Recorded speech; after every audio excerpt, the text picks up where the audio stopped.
You're listening to the Eat 'em Up Pod, your home for Detroit Tigers opinions, discussion, nonsense, and more. Now, here are your hosts, Jordan Hall and Alex Urban. I'm Jordan Hall, joined as always for the 100th time by the tailgate king of Detroit. It's Alex Urban. Alex, we made it to triple digits. This is 100, buddy. We've been at this for a minute now. That was anticlimactic, but I had a rap air horn ready to go. Yeah, 100, baby. 100 episodes. We're fired up. The boys are playing ball. Everything is just coming together harmoniously, and I couldn't be more excited. But yeah, Jordan, happy Tuesday to you. Hello, listeners. Thank you for following along, whether it's episode 100 or episode 1. We're happy to have you, and I am fired up on Tuesday night, Jordan. I feel like that is about the production level that people should have come to expect after 100 episodes of this show. Oh, something like that. But yeah, I mean, life is good, Jordan. We were, I was talking on the huge show earlier today, and we're going to get into it, but the vibe around this team feels different to me. Like we talked last week about, we're past the Tarik Skubal saga, but it feels like, on the turn of a dime, there's the youth movement, and there's a lot of power in this lineup, and there's a lot of like enthusiasm and energy, and like, I can't wait to get into it. We even got to hear from Scott Harris on the broadcast tonight, who, if you ask him, he did know exactly what he was getting from Troy Melton and Jackson Jobe coming out of the injuries this year, which I love the guy, but he just can't stay out of his own way in terms of trying to look likable to the fan base. That was funny. And it was a short inning. Jason and Peaches couldn't get into too awfully much, but did you get a chance to watch that? I think it was like the second or third inning this evening. I was watching, but I had the sound off, so I saw he was doing an interview, but I was getting ready to put the kids to bed, so I wasn't listening. What were some of the cliff notes from one Scott Harris? Honestly, there wasn't really a whole lot. He basically said he didn't enjoy trading Skubal and Mize, which that's good. Like, that would be a real psychopath move if you had enjoyed that. And they asked him basically, did you know what you were getting with Troy Melton when he was coming back from injury? And he's like, yeah, pretty much. And then later they asked him, like, were you surprised by what Jackson Jobe did when he came back and shoved his first time? And he's like, no, not really. I pretty much saw that coming. Like, oh, Scotty. But divisive man across the board. Very divisive, but he's not dispelling any of the smartest man in the room rumors when he does stuff like that. I mean, I guess it's kind of the brand at this point. Like, I'd be maybe disappointed if he. You got to own it. Yeah. I'd love to get some lotto numbers from him if he is indeed the smartest man. He knows. He knows what to expect. All right, because I know he's an avid listener of the pod. Scott Harris, let me know which gas station in the Tri-County area I need to hit up because I am a $5 scratch-off lottery ticket guy.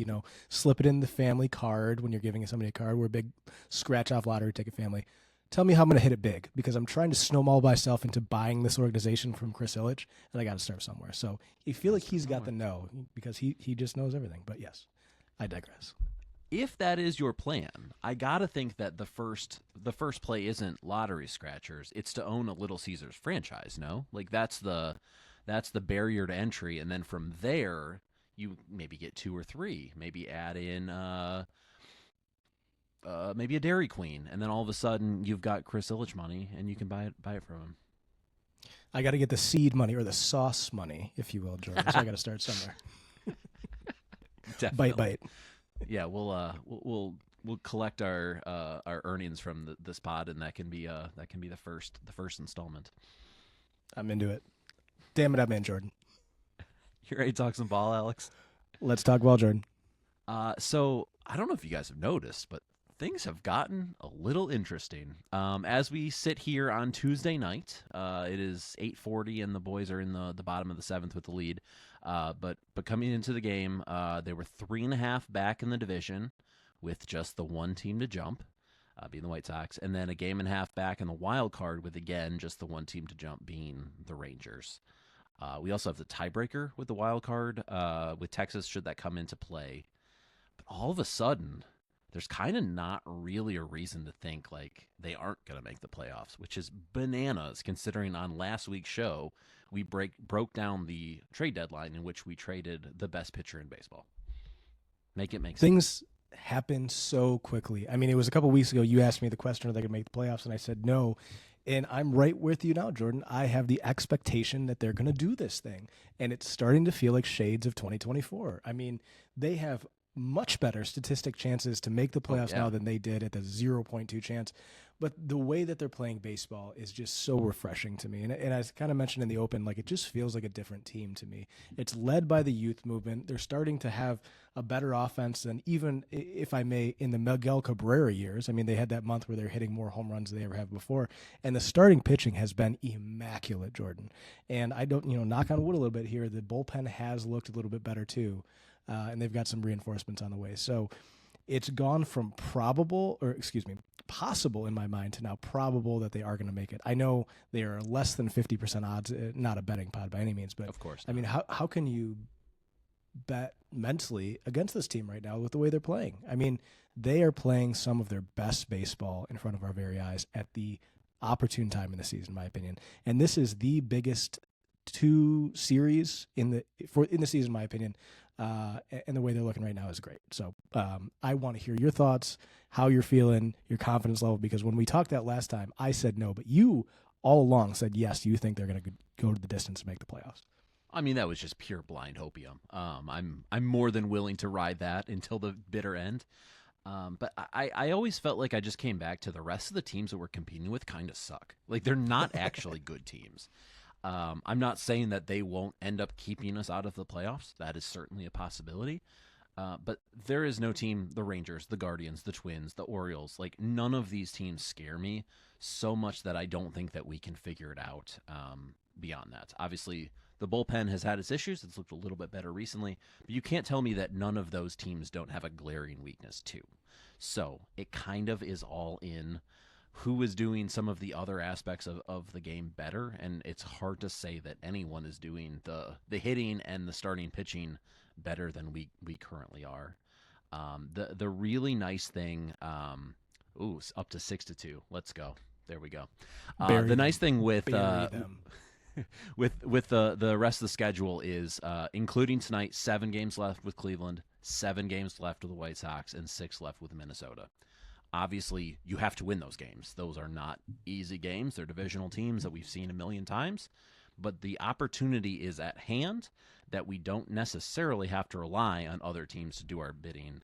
And additionally, other than those 6 games, those games with the divisional teams, we only have 6 games left with teams that are currently in the playoffs. It kind of sets up decently.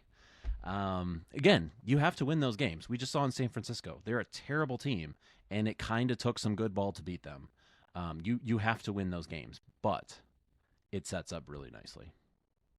It does, Jordan. And I think that they have a confidence that we haven't seen for a lot of the season. They're finally starting to get healthy a little bit. And I think that there is a belief in this clubhouse that they can do it. After the trade deadline, they have just looked like a different team to me. And I don't know if it might be anecdotal and they're just playing extremely well, or if they're past the, storm cloud of who's going to get traded and who's not. But they look like a team that is very serious, and not just a team that's going to limp into the playoffs like in 2025, a team that wants to make a lot of noise. I think the statistic tonight, I mean, we're only 11 days into August, but they're scoring almost 11 runs on any given night. I mean, they're up 6-2 on Cleveland right now, which is a beautiful thing. Honestly, even more than on Cleveland, they're up 6-2 on Tanner Bybee. That's the headline for me, because that dude always dices us. But anyway, continue. Yeah. And, the last time they saw the White Sox, they swept them. I feel like and I could totally be forgetting a series. I feel like it's been a fortnight since we've played the Twins. Like, we have not seen them in a while.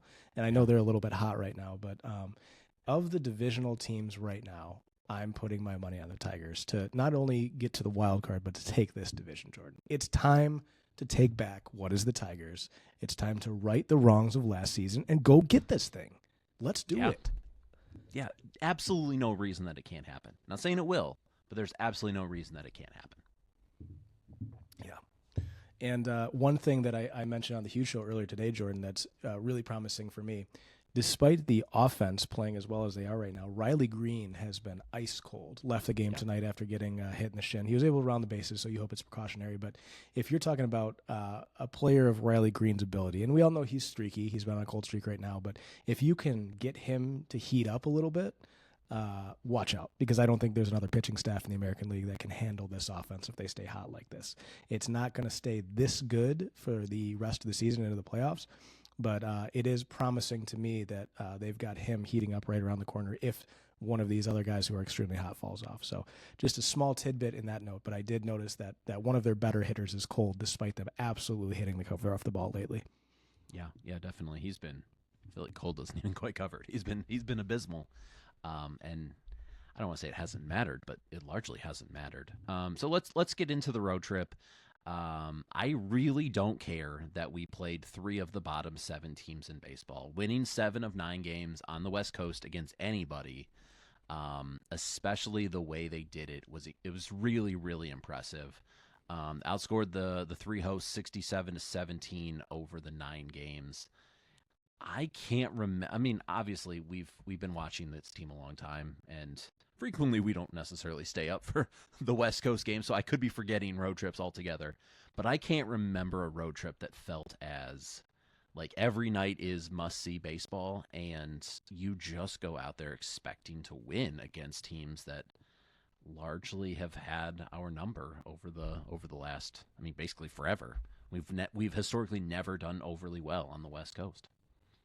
No, and I have the same feelings, Jordan. Anytime that they go out in the West Coast, for whatever, it's Anaheim that like sticks in my mind that they always have not played well. But they went out to Sacramento to that minor league park, and they absolutely took it to the A's. I mean, that was a sweep that they had to have. You get the trade deadline, you have the emotional roller coaster of trading Tarik, Skubal, and Mize, and then you go into Seattle and you take care of business. 2-3 against a team that is vying for the playoffs just like you are, and a little bit of bad blood in that series too, Jordan. I was into it. You know, there was definitely some scrapes going on. And then the next series, you go into San Francisco, which I love beating San Francisco whenever we can because I will never forgive them for 2012. And you take 2 of 3 from them. I mean, I'd love to get greedy and say that you probably should have swept the Giants as one of the worst teams in the league, but the only thing that you can ask for on a series-by-series basis is taking 2 out of 3. If you get the sweep, that's great. But they did the job that they needed to do, and they looked great doing it. And I have so much confidence coming into these next 2 series at home because of the way that they played, specifically on the West Coast. I mean, you're dealing with a time change. You're dealing with late-night games. I think we should just abolish the West Coast time zone. Everybody should just switch over to Eastern, forget those guys. Yeah. But, yeah, man, I'm just fired up that the way they're pitching, the way they're hitting, the way that they're playing team ball. I mean, everything is coming up Tigers right now. So I want to flash back to something that you said a little bit earlier ago, and I kind of had forgot about it by the time it came to mention it. You mentioned that it seems like there's a bit of a dark cloud that has been lifted after the trade deadline. Surely the only thing on most of these guys' mind over the last couple weeks has been, does he go? Where does he go? There has to be some sort of mental release now that it's happened, right? Like, I know that these are professional ball players, and they're closer to baseball robots than we will ever be at our jobs. But they are still human beings that have to have had some sort of psychological impact with that hanging over them. I think that and the infusion of Max Clark's energy into the collective. Am I crazy, or is that kind of seem like part of exactly what's going on here? No, I don't think you're crazy at all. I think a lot of the players in the clubhouse had August 3rd, if I can remember correctly, circled on the calendar for a while because in addition to Skubal and Mize, Gleyber Torres, Kenley Jansen, Kyle Finnegan, name your player. They don't know if they're going to relocate to a new city, but also just specific to Tarik Skubal, you don't know if your team's ace, the best player on your squad, is going to be traded somewhere else. And he's out there in the media saying, nope, I want to be here. I think the team should buy. And there's been a lot of mixed messaging. So I think it was probably a lot of consternation, a lot of emotion, a lot of just waiting for that second shoe to fall.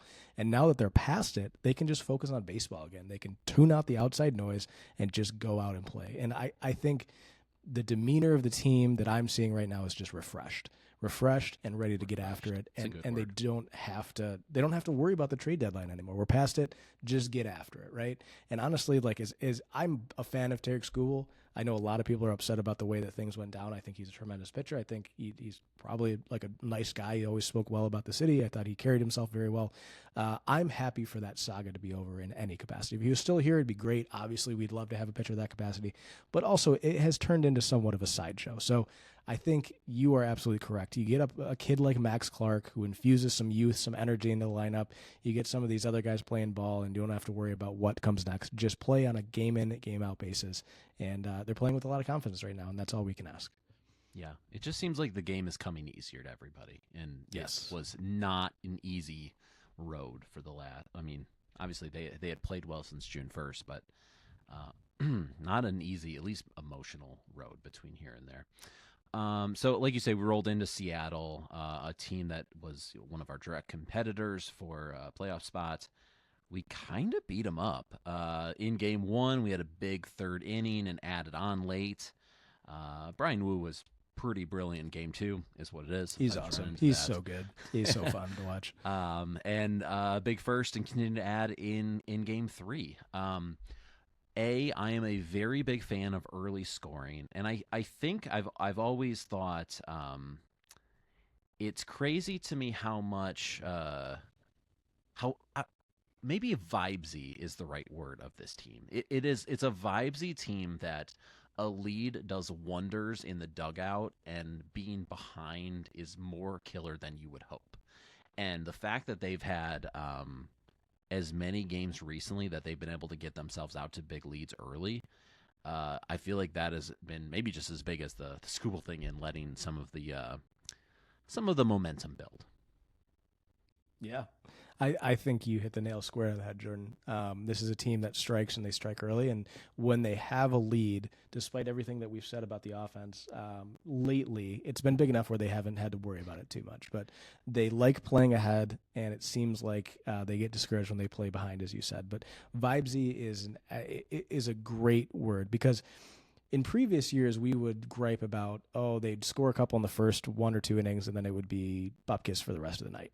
Now you can count on any inning for an eruption of power, right? They're up 6-3. Joe Adell just hit a home run, but like at any turn, there's any part of the lineup that can take off. And I think something that we talked about last week is earlier in the season, we talked about how bad the bottom third of the lineup was. They were statistically the worst in the major leagues. They had a 200 average, and pull your other terrible stat. Now, when you're talking about a bottom of the lineup of Max Clark, Javier Baez, Zach McKinstry, that's playing much better baseball, that changes things tremendously. And I think that gives you a chance to turn over the lineup on a more regular basis. It gives more at-bats to Kevin McGonigle as you're moving guys around. And I think it's a really good thing. So I'm pleased with what they're playing in vibesy. I think that is a great way to put it for sure. A vibesy team. Do you think that the lineup continuity has much to do with it? With the exception of like swapping out Valencia for Dingler behind the plate, we ran out the same lineup 7 of the 9 games on the road trip. There has to be something to that, right? Just letting guys get a little bit more familiarity. I can't imagine AJ has ever done anything like that, at least in his time in Detroit. I don't know if he has, Jordan, but it's a breath of fresh air for me, because I know earlier in the season he was trying to mix and match and get anything to work, but continuity sometimes can breed consistency, right? Like a lot of these guys might know what to expect, or just feel a familiar situation if they know they have a guy hitting in front of them or behind them. So I think there might be something to that. That's obviously going to change throughout the season, but yeah, I like the lineup that they have right now. I think they got a good thing, especially at the top.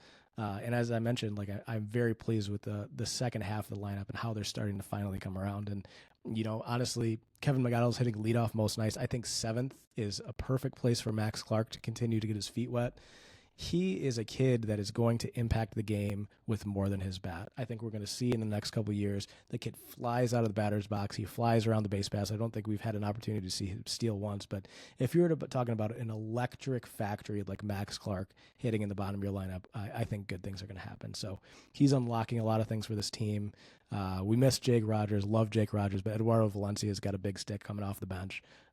There's a lot to like in this team right now, both on the offensive, and I think they've been playing better, clean baseball lately too, which has kind of been the last part of it that I've wanted to come around, because as we've all said all season, when they make errors, they often lose the games, but if they can play clean baseball, they're going to win on most nights.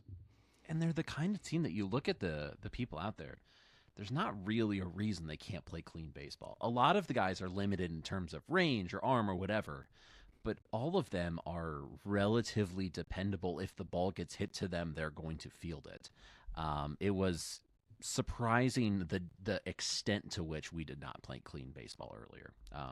Obviously, it's not the world's greatest defensive team, and defense is obviously for nerds, but it is. I feel like we're reaching a little bit closer to a baseline as far as like what defense can look like. Before we move on to the San Francisco series, the only thing I wanted to mention was across the 9 games of the road trip, we added on in a lot of the games. I did some rudimentary mathematics today. We scored in 28 different innings, which is more than 3 different innings per game on average, which for a team that was super spurtsy, welcomed relief from that. It's a different team, Jordan. It's a different team than we watched early in the season, and it's a different team than last game. Like, there's just something about it, and I'm here for it. The only other thing I have on the Seattle series is Josh Naylor is a bum. Still a bum. Still Always. Looks like a pirate, looks like Wario. Forget him. Forget about it.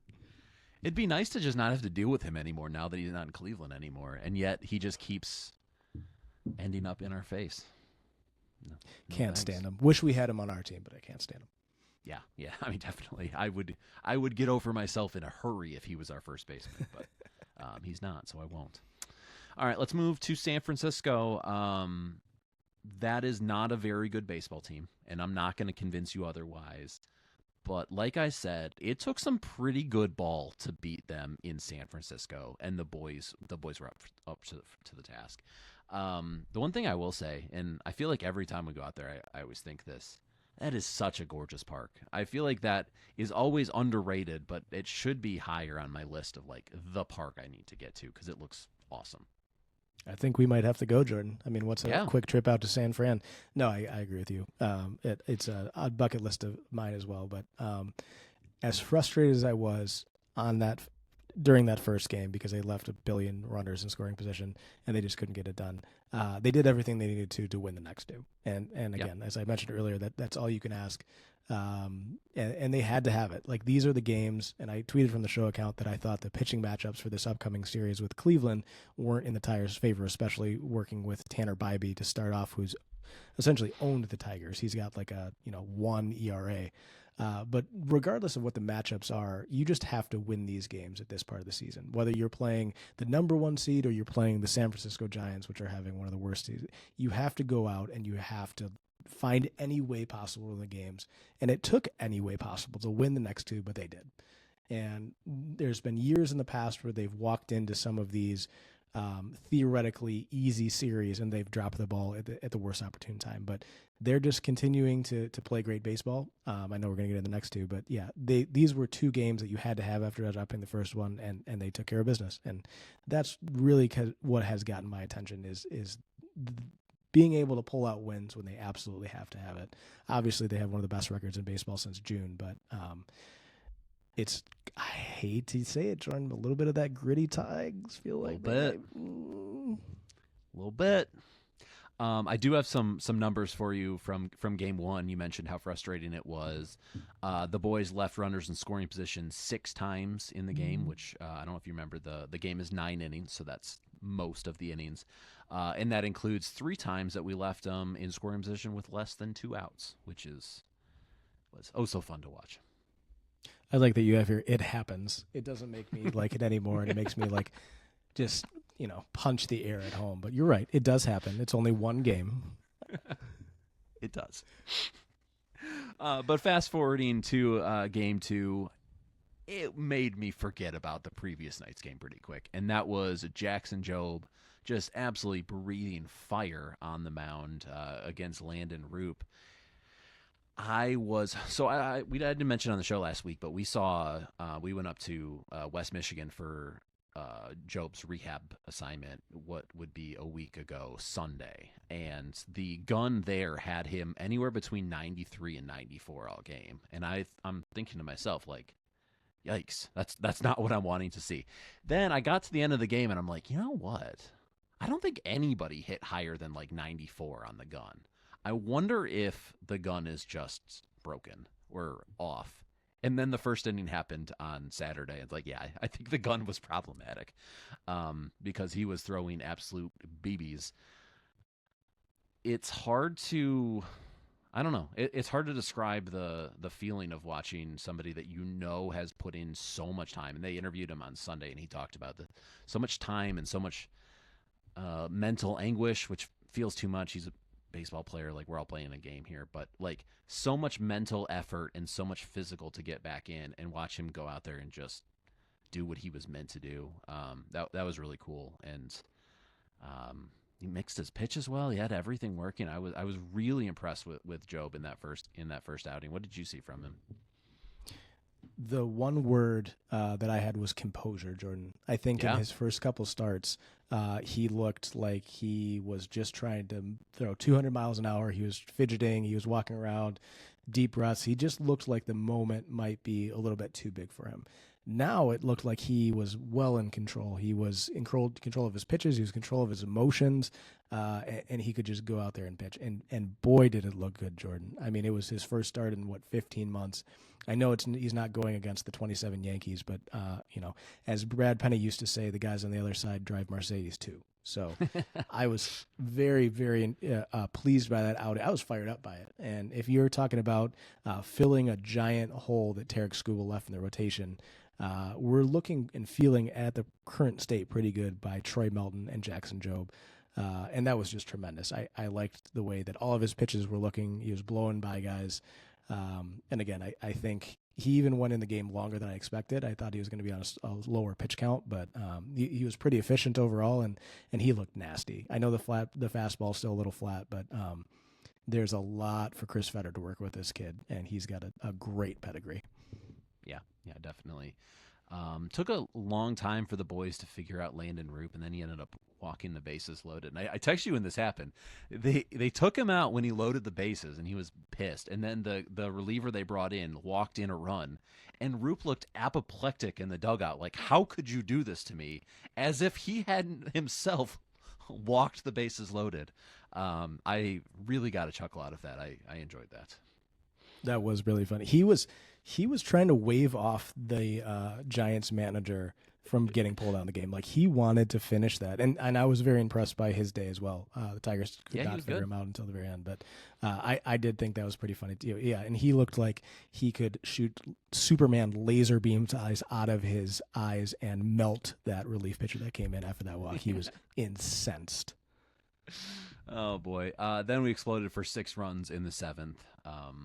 As we kind of do at this point, frequently we'll add on a whole bunch of runs late. Tell me about the Sunday, the day game, Melton against Webb. That was a fun watch. That was just like, dang, we're watching some baseball today. Yeah, I mean, 2 elite pitchers, and I don't know if a lot of people will say it's too early to call Troy Melton elite, but I mean, the numbers speak for themselves. 2 of the game's best pitchers, let's say that way. And as you have here, they were absolutely nails. And I, as much as I love the bombastic offense, I love a good pitcher's duel too, Jordan. And those guys were getting after it. But I'm just so incredibly impressed by the poise and the stuff of Troy Melton, who was never a top 100 prospect, never a highly sought after rated prospect. And I'm just so happy that he is in this organization and the de facto next ace, and he did not get traded to the Arizona Diamondbacks for Eugenio Suarez last year, because that would have been disastrous. But yeah, Jordan, it was a lot of fun to watch, and I feel like he just gets better after every start, which is hard to believe because he's just been so good as he's gone along. Yeah, definitely. I don't know. I don't think there's any limit on how good he can be. The makeup is there, and the stuff is every bit as good. It is just a matter of how high and how far he's willing to push. And I suspect, based on everything about him, that he's going to really, really make a career of this. The xFIP is a little less convincing on him, which obviously his ERA is like 1, so any xFIP is probably going to be higher than that. Just something to keep an eye on. An enormous RBI from Hao-Yu Lee in the 10th to put us ahead in extras. it seems like even though the lineup has kind of been settled with more or less the same 9 or 10 guys every single day, everyone has kind of found ways to contribute, including Hao Lee with just a massive extra innings pinch hit RBI. He's got that dog in him, as they like to say, Jordan. He does. I mean, I know he tries to swing out of his shoes and do everything at a 11, crank it up to 11, but he has the ability to, at the very least, put the ball in play when you need him to. I'm not saying like he's an extremely low strikeout guy, but I feel like he has a good understanding of the situation. And he's got, the opposite of whatever you want to say Riley Green, because Riley Green we always crave about, never shows up in big moments.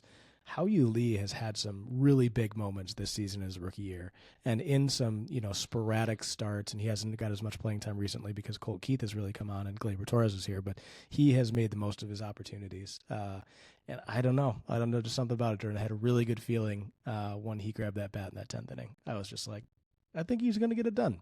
And sure enough, man, this kid just continues to impress me all the time. Yeah, definitely. That was big.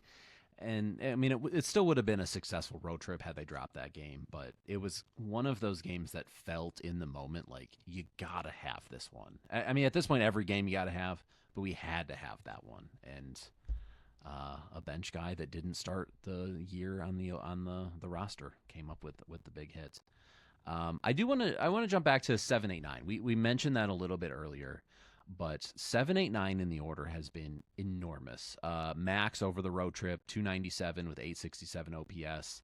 Javi he's only hitting 260, but honestly for Javi, 260 is decent. That's great. 6 ribs and 28 at bats, and spectacular defense basically everywhere. He had another El Mago tag tonight that was just the best. And your boy, Fire Up Chips, 370 with a 966 OPS, and maybe the hose of the year. Oh my gosh. I was jumping up, pumping my fist, yelling, Fire Up Chips, waking up the whole neighborhood in the house. But yeah, I mean, it's exciting, Jordan. And you guys know, if you've been listening to the podcast for a long time, I have been all over Javier Baez. For the last 2 years, I have been saying, you got to get rid of this guy, you got to cut this guy. And he's a contributor on this team, Jordan. I am here to say he is a part of this turnaround. He is an impactful part of this team. 260, as you mentioned, I will take that from Javier Baez all day long. He's not doing these as much of the crazy, opposite batter box strikeout and playing good defense. I mean, he is a very reliable player. And I was hate watching the 2016 World Series the other night, Game 7, which of course is the Cleveland Guardians versus the Chicago Cubs. And I forgot that he hit a bomb to put the Cubs back up in that game. But he's a guy who has been there and done that before. He's an extremely well-liked teammate in the clubhouse. So I got to give credit where credit is due, Javier Baez. And yeah, I'm not going to talk your ear off about Zachary McKinstry, but I am so jazzed about the turnaround of this kid. It was only a matter of time, Jordan. Silver Slugger All-Star. That's right. People forget. People need to have more respect. I will not let them forget. Obviously, that would be crazy. The thing I forgot to mention when I was talking about the Skubal thing lifting and Max coming back, that more or less lines up when Javi came back too. I think that's probably true. An underrated re-addition into the squad, because like you say, as fans we have mixed opinions on him. He has been more or less good over the course of his tenure, but it seems that people universally love him in the clubhouse. And again, that is real. That's something that actually helps. And when he's contributing to, not just bringing vibes, all the better. Yeah. Hey, I mean, they got, a clubhouse favorite back and a guy that, uplifts the entirety of the team. That's not nothing, right? And Max Clark seems like a well-liked kid already. You can say whatever you want about the Flash, but it seems like his teammates are in his ear trying to help him out, and they like him. And I don't know, the continuity of the personalities on this team are just melding together beautifully. And there's, I think they enjoy playing with each other, which might, we don't know how things are behind the scenes, but it seems like a tight-knit group, and at least that's what the broadcast says all the time. Yeah. I wonder how we should check in with our boy Dan Clark from spring training and see how he's handling Max's early season success. He has been tweeting about him a little bit. I saw that he was giving kudos for Max's start, and then I saw Max went maybe a couple games with a few strikeouts, and he was all over. I don't know. That guy's just a clickbait machine. I can't stand it. One of my coworkers is a big Cubs fan, and he's recently discovered him because he's been trashing on PCA because he claims that there was a clip of PCA suggesting that maybe Babe Ruth didn't actually exist, which is objectively funny. And he, of course, had to make it that, like, oh, he's disrespecting the legends of the game. Like, what if this weird little guy is just trying to have some fun? Like, take it down a notch. So anyway, Cubs fans are also discovering the joy that is Dan Clark. All right, let's move on to some dynamite starting pitching. We've obviously mentioned Melton before. Fromber, he is starting to look a little bit more like what we paid for. And to me, I'll put my name behind this. I'm not going to attribute this to you, but he looks less on the edge of a breakdown when he's out there, which I feel like is a good place to start. Yeah, there were certainly a few moments these last couple starts where I was like, oh, this could be a tipping point for a meltdown or, hit batter or just completely falling apart. But he's been able to, you can see him taking the deep breaths on the mound. You can see the frustration boiling, but it has not boiled over. And that's so key for this guy because when he's on, he's not unhittable, but I mean, he is a double play machine. He's a ground ball machine. And he is a play. He can be an ace for you, and I think that's been tremendous. One thing that I really enjoyed was I think he took the ball in the game in Seattle right after there was a couple hit by pitches in the Mariners series, and I was like, probably not the guy you want going that next day, but he's going to be in the mix. Yeah, but he just went out and shoved, man, and it was great. I'm still a big Framber Valdez fan. I'm still a big fan of that signing. And I think the best is yet to come for this guy. And he's finally coming out at the end of the season. And I will take it now, if not anytime before. Yeah, definitely. I feel like there was a couple times in the last start where he was like kind of hat tipping his defenders who made a play. We make too much of things like this, but it just seemed like he was having more fun out there. And yes, it seems like the results are following that, which is great. Cater, rough outing in San Francisco, but I mean, it's hard to fault him at this point. He's been so good. Also, Anderson and Madden have both looked very competent in bulk roles. I'd say Drew looked pretty good again tonight. Obviously, I love Drew, so I'm going to lean that way. Just another, I wouldn't say efficient outing, but he got 4 pretty clean innings, got himself 3 big strikeouts, and I think it was the second. And Ty has looked, I don't know, probably the best we've seen him. And obviously Jackson Jobe is fishing with dynamite at this point. They might have something with a few of these guys. And I know Madden and Anderson specifically are more bulk guys right now as the way the injuries have settled out. But we always talk about lengthening the lineups and lengthening the rotations. And who knows what they're going to do with Jack Flaherty when he comes back. Who knows if Justin Verlander is just a theory at this point. But the way that some of these guys are throwing, if you're throwing them back into the mix in the bullpen, I think that solidifies a few spots that have been huge question marks or worse this year. I like Drew Anderson better as a starter than a reliever. So, maybe you ride with that and you stick Flaherty in the bullpen, but you have to give credit where credit is due. Him and Ty Madden, who's kind of like the forgotten prospect. I think he was a former first-round pick or a high-round pick. Went through the injuries, didn't have great results at the start, but I mean, he's been really good in his opportunities, and they have been a part of this turnaround, and nobody can say otherwise. Yeah, definitely. In 7 of the 9 games on the road trip, the decisions went to a starter, which it's been a very, very long time since we've seen that, and that pitchers going that deep into the game for us. So, love to see that. Now, there has been one more topic that I want to wade into gingerly because this is the kind of thing that could potentially come back to bite us in the butt. But the bullpen has looked a little more lively lately. 2.37 ERA with 38 Ks over 30 innings on the road trip. However, by my rough count, they only threw about 5 innings of high leverage ball over those 9 games. And they say it's easier to succeed with a big lead. But what signs have you seen? I hate to harp on and take the point that you just made, but like it's lack of exposure. Like they haven't had to go and defend a 1-run lead. They've got the job done for sure. Like the ERA is exactly what you said, but it hasn't been an opportunity where they're thrown into the fire as much. But that might beget more comfortability and more confidence building slowly. If these guys can come in and they're not in leverage spots and they can tinker a little bit more and they can, work on some pitches that haven't been working on them a little bit more and not feel like every pitch is the deciding factor in a game.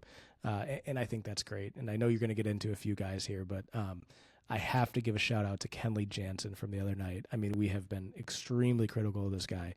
And that 9th inning, I think it was in the last game in the San Francisco series, just nails. Like, where has that been all series, Jordan? All season. Yeah, he was dynamite. Genuinely one of the best we've seen a relief pitcher for the Tigers look this year. His stuff was unhittable that night. Now we just need to see that again and again and again and again. I would take it just again if possible tonight, considering he's on for the 9th. But yeah, he looked really good. Tyler Holton is largely back to being himself. Before tonight, he threw 5 2/3 scoreless on the road trip with 6 Ks. He's gotten back to, I always refer to him as the straw that stirs the drink of the bullpen, because there is no spot that you can't put him in, and I think he's kind of back there. He's back. Yeah, he's looked tremendous, Jordan. I think his ERA is in the 2s again. It's been a while since he's looked erratic or given up a lot of runs. It took a while to get here, but I do think he's back to that. What do you want to say? Like wild card or ace, or not ace in terms of pitcher, but just a chess piece that AJ Hinch can put in any situation. You can start him, you can piggyback him, you can use him as a reliever, you can use him as a closer. He is getting to the point where he's that piece for AJ Hinch to put in the highest leverage moment in the game, and you feel comfortable about it. He's not a guy that's ever going to blow somebody away, but he's got good enough stuff when he's on that you don't need it, and we've talked about that all the season. So happy to have him back, because he is such a vital piece to this bullpen. And you're not kidding. The straw that stirs the drink. I mean, he can set you up for guys later, or he can be the guy that closes it out for you, and you're comfortable in any spot. Yeah, or he can just face a couple tough lefties, like literally anything. Speaking of facing tough lefties, what do you make of Drew Summers? What's your read there? I go back and forth basically every time he's out there. What do you make of him? I'm buying the stock. I'm buying the stock right now. Despite the results tonight, which weren't great, I think he's got some nasty pitches, and I think even if you're bringing him out to get some lefty outs, he's got a lot of swing and miss in that arm, and he's another guy that just continues to build confidence and get opportunities from AJ Hinch. Do I ever think he's going to be a shutdown reliever, a guy that's going to be extremely high leverage if they've got better options? No, not necessarily, but he has made more of the opportunity this season than not. And he's, again, I feel like I'm beating a dead horse here, but he's part of the reason that they are where they are. I mean, that double play the other night, I know he's got to have the defense behind him, but that was a huge play. That was a huge play in that game. So, kudos to the big man. Let's see if he can build off of it, though, because it is a little bit of a Jekyll and Hyde act. Tonight was not great, and he has the propensity to sometimes blow it up a little bit, but he's another guy that can just, if you need the big whiff, he can get it for you. But what's your take on Drew Summers? To me, there's actually a really good raw profile. Like, I think Andy was who said it the best. He gives you a really uncomfortable at bat. I think he just needs some refinement, which makes sense. Like, this is, I'm sure, his rookie year or whatever. I think that the raw tools are there to be a very helpful member of this bullpen. Now it's just about, like you say, consistency. Yeah, I think that, like, if you told me next year that he was I mean, we don't really do 6th, 7th, 8th, or whatever anymore, a high leverage, like when you need a tough lefty spot, it was him, I wouldn't be surprised at all.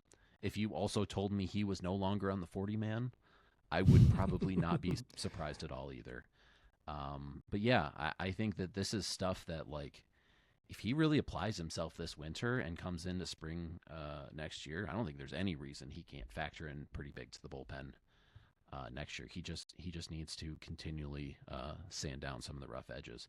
I also saw that Brant Herter is back rehabbing at Toledo, so ideally he would re-enter the scene here shortly because before he got injured, he was giving us some good innings. He was kind of one of the key linchpins in that bullpen. He went down in the stretch where literally everyone got hurt. So that is a huge guy coming back if he can get back to form, Jordan, because he has been one of your better relievers over the last couple of years, and a guy throwing from the left side and can give you innings too, and he can give you leverage innings, he can give you length. That is huge, especially because Will Vest has been announced he is done for the season. He had a hip surgery and an elbow surgery, so we wish him well, and we'll see him next season, but he is out for this season. So they're going to need guys that can take the ball in big spots. Especially when Kenley Jansen is doing Kenley Jansen thing, 2 on with the tying run at the plate now in the top of the 9th, 1 out. Lovely. Not great. Your boy, newly minted father as well, Emmanuel De Jesus, Jordan. Tell me what you're seeing from this young man. I honestly don't necessarily think that we've seen too awfully much different than what he's given us all. He's just kind of a quiet, no fluffs, classic long man, which I think we've basically taken everybody that could possibly be a long man and immediately shuttled them into like leverage situations because the rest of the leverage guys suck. So I think if we can keep him in the traditional long man role, I think that's really good for him and really good for us. He's just a kind of a solid dog. Like he just kind of goes out there and gets outs. I'm a big De Jesus fan. Have been since the start of the year. Just, you don't ideally want to have him in the game because that usually means I guess it could be a big blowout in the positive way, but it doesn't usually mean things are going well. But he's given them really good innings recently. Yeah, he has been. And I know he might not live up to the billing of what we saw in the World Baseball Classic, but he has looked night and day different than the first couple outings of the season. So from a guy that, a lot of people want to DFA, good on you, new father, Emmanuel De Jesus. That's right. Jordan, do you have a Tiger King crown to give away this week? I do, but I feel like I want to let you go first because I have a feeling we might have picked the same person, and I want you to have first crack at him.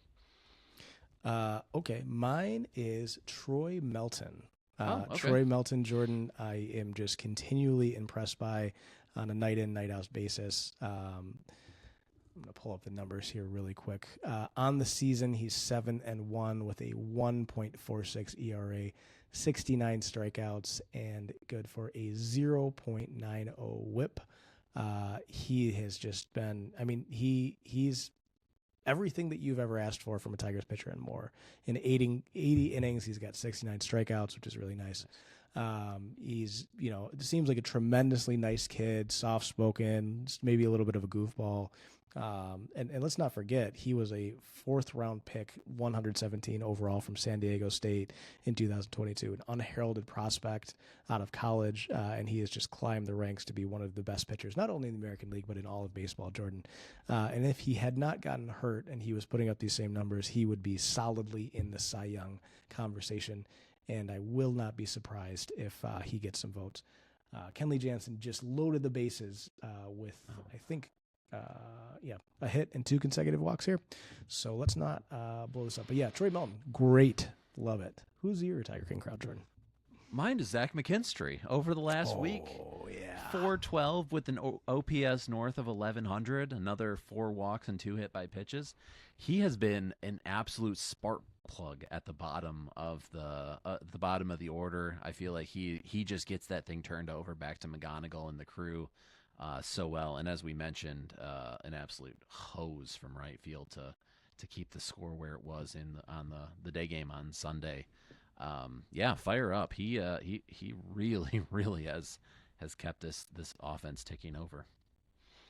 It's been a tremendous turnaround. And I will continue to say Zach McKinstry could be a valuable player on any team from the Giants to the Dodgers, just in the versatility in which he can play different positions. But when he's hitting this way, and I know the base running has been just abysmal this year, but if he's hitting well and he's playing good defense, That is an extremely valuable guy to have. And again, like the reason that they had success in the beginning of the first half of last season is guys like Zach McKinstry having career years. So if he can turn it around and continue to stay hot, I think they're going to continue to hit the ball really well. Yeah, definitely. Weekly preview time, Jordan. So they are trying to close this one out.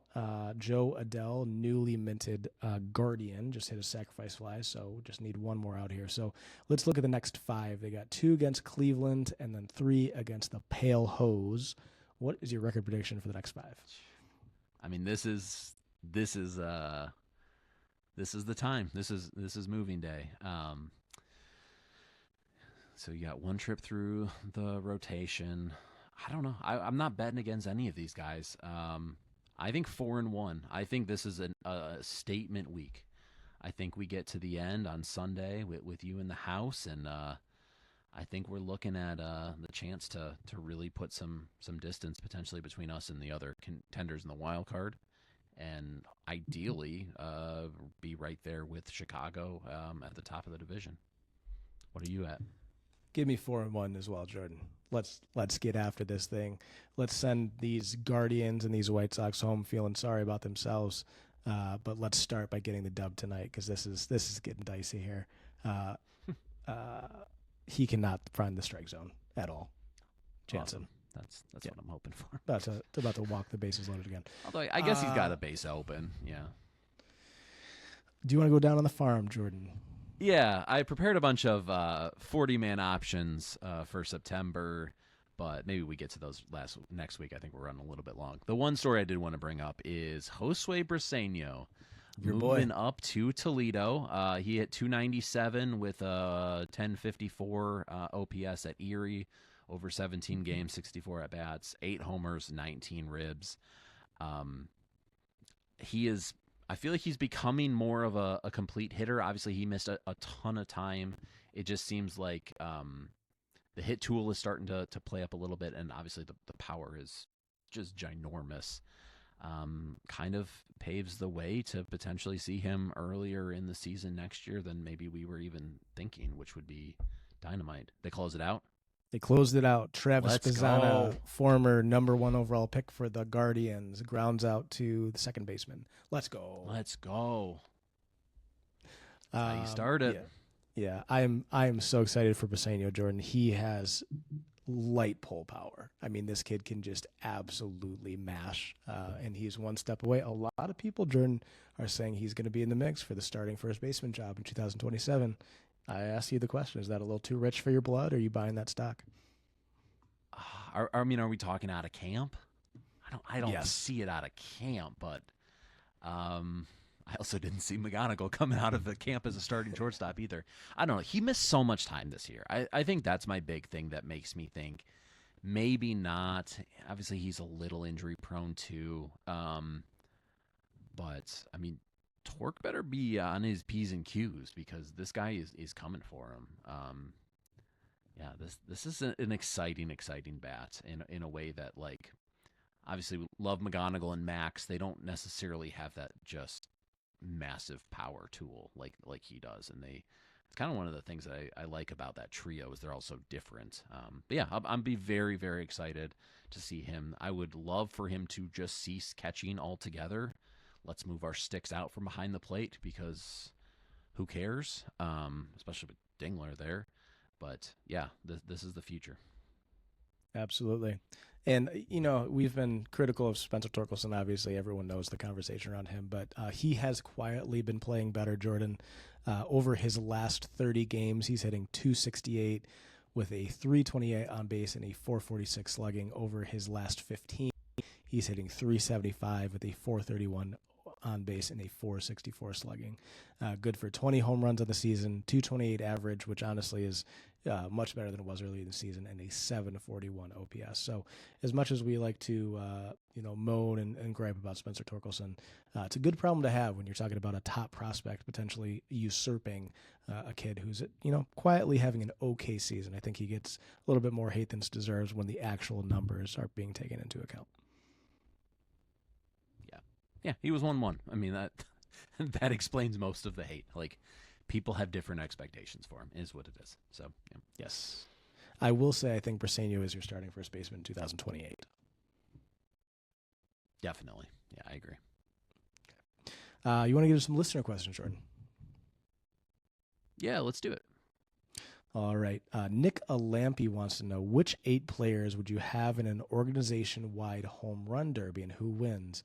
I don't know if I can come up with 8 names, so let's just pick one that you would like to see in the real thing, and do you think they would win? Honestly, we were just talking about him. Briseño in a home run derby would be awesome to watch. I don't necessarily know if he's got the swing stamina to win, but I could definitely see him giving it a good run. I mean, I think Riley is probably the obvious choice, but I also think that there's such violence and effort in his swing. I'm not sure he holds up through a traditional derby. But yeah, probably one of those guys. Who do you got? Give me Dillon Dingler, a little bit of a dark horse. That's probably true. The guy that leads the team in homers. Yeah, probably him. I like it. Andrew on Twitter, he wants to know, is the bullpen starting to come around, or is their recent performance an aberration? Talked a little about this earlier, Jordan, but let's see. Steak or sizzle on the bullpen? It's been such good vibes tonight. I don't want to say sizzle, but probably closer to sizzle. We just need enough steak. We don't need it to be an amazing bullpen. We just need it to not be terrible. I think that down the stretch we're going to be able to toe that line. So, enough steak? Is that is that an answer? Yeah, sure, that's fine. We have in beautiful Mount Pleasant, Michigan, there is an establishment called Marty's Bar. And back in the day, they still might have this, Jordan. You could go get a strip steak, a baked potato, some veggies, and I think a soft drink for $7. That's the kind of steak I think the bullpen is right now. I mean, it's tough to argue with. I feel like that's about right. Nailed it. Shout out, Marty's. And finally, Lev Zubov on Blue Sky. He wants to know, what is the hardest thing about making the podcast for our 100th episode, Jordan? Ooh, that's a good question. Do you have an answer? I'd have to think on this one a little bit, but maybe just thinking of things that are interesting to say. I mean, we're not analysts, we're not beat writers. We're fans just like you guys. So trying to think of things on a weekly basis that hopefully you guys will enjoy and find engaging. I think you do a tremendous job putting the show sheet together, and we got to go back and forth on who adds what. But, trying to find the topics that are both interesting and not too in the weeds in terms of analytics and putting our own spin on it. It's a labor of love for sure. We tremendously enjoy doing it. But there is, some effort that gets put in terms of the background. And obviously you got to watch all the games every night to be able to do this, which I think we would do anyway. But, when they were in the May swoon, you don't always want to talk about it, right? Yeah. Sometimes maybe you want to do anything other, but we're going to continue to go through it. But how about you? Yeah, definitely. I don't know. I always want to hang out with you on Tuesday nights. Sometimes do I wish it was in a different capacity? Sure. Especially like you say, during the month of May. But yeah, no, I think you hit the nail right on the head. I don't know, trying to think of unique, potentially interesting takes that you can't look at from just a box score or something like that. I would say that's probably the hardest part. But yeah, just trying to make it something that is interesting to listen to, but also, like you say, not spending a bunch of time about exit velocities or and all that stuff, which obviously there's nothing wrong with that. I nerd out about that kind of stuff too. I think there's other pods that will just give that to you better. So why are we going to try to get too awfully deep into those weeds? But yeah, it's like you say, it's a labor of love, and yeah, we'll be watching the games anyway, and might as well put it to good use and hang out with you every Tuesday night. One of the favorite parts of my week, that's for sure, Jordan. And that is it for our 100th episode. Congratulations to you, Jordan. Thank you, listeners, for being along for the ride. To you. Yeah. Thank you. Anything for the good of the order before we sign off tonight?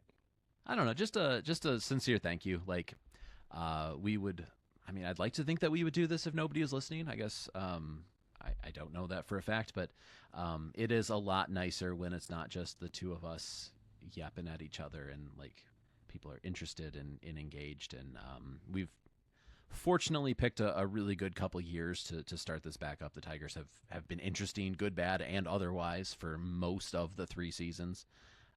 But yeah, it being a conversation between you, me, and our listeners on Twitter, all that has been really good, and we just appreciate you guys listening. Like, an hour is a long time to spend doing anything at this point, and we know there's literally millions of other podcasts you could be listening to. Not trying to give you ideas, but we appreciate that you choose us. Very well said. Yes, thank you, listeners.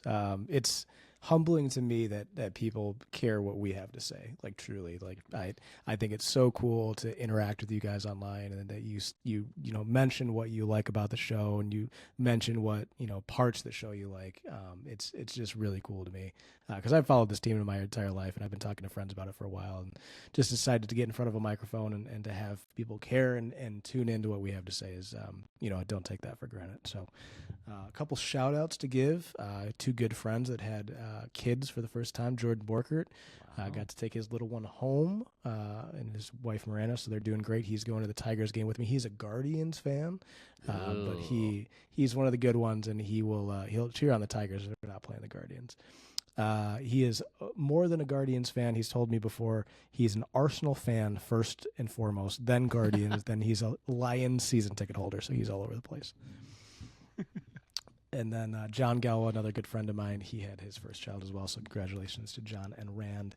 And then, just quickly, don't want to put any kind of a damper on the episode, but keep Wenzel Perez in your thoughts and prayers.